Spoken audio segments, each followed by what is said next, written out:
This is a two-part video series, so make sure to look for both videos on our YouTube channel. Both will be marked in some way as Behind the Chair Color Show 2014. For one of our looks, we did an internal surface coloring. So we did both an external surface coloring and an internal surface coloring. And what that means is we're working below the parietal ridge to the low point of the brow and coloring hair right in that area. And what that's going to do is it's going to create a high dimension of color with a really strong base color lying underneath. So we get a beautiful array of color that lives within the interior of the hair, but it's done in a very small space. I'm going to show you exactly how to do it. So let's get started. Begin by sectioning everything above the parietal ridge in the circular section, and then mirroring that all the way to the low point of the brow.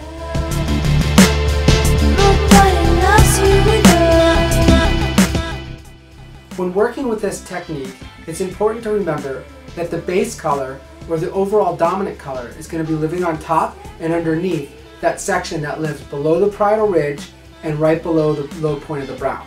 So what you want to do is you want to make sure to apply your base color to the section above the parietal ridge, and then make sure to apply your base color to the section below the low point of the brow. This will put more depth underneath and more depth on top by using that dimensional color right in between. So by doing your base color both above and below those points, make sure to then go through and pre-lighten that section, all in the same application process. So once our application of our base color and our pre-lightened section is finished, we will then be left with a pre-lightened section all in the interior portion of the hair. So at this point, what we want to do is begin to use our dimensional color, and it's ideal to use two dimensional colors and place those colors right on top of themselves so they start to blend and merge together within that interior portion of the hair. And I'm going to show you exactly how to do this. Working on pre-lightened sections, apply each color in a vertical manner. Notice the way the vertical sections fall. Begin by applying your first formulation from roots to ends using a foil to isolate. Here I'm using my angled color track brush for a more detailed area when working in a smaller space. Then taking your next section, apply your same formulation right on top of the previous. Do this for 2 to 3 sections wide. Then begin working with your second formulation, applying the color right on top of your previous. The idea here is that we want the formulations to blend and melt together, so we're not using foil to isolate in between each formulation.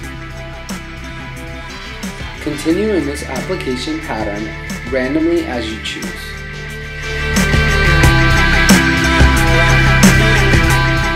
So now you get the idea of how the application is applied. We're going to continue working in this manner all the way from the back section towards the front. Once we reach that half part line, you're going to switch and go the opposite direction, applying this color in the same application technique.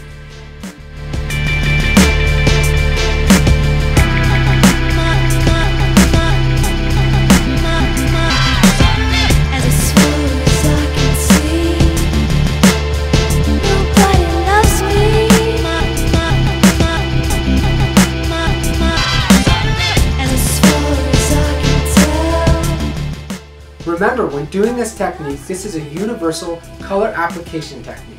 What that means is you can apply any formulation you want to this application. The idea here is to put a beautiful array of color that lives in the interior surface of the hair. My recommendation is you do a level about 2 to 3 shades lighter than the base color. One level lighter won't be quite enough to give it the pop that it needs. 2 shades is ideal, 3 is a little more extreme.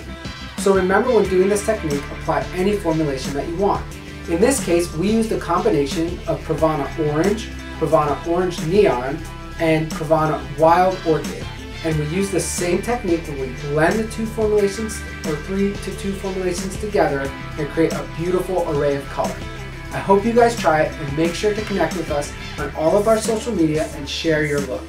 I look forward to seeing you next time. My name is Gregory Allen with Color Track.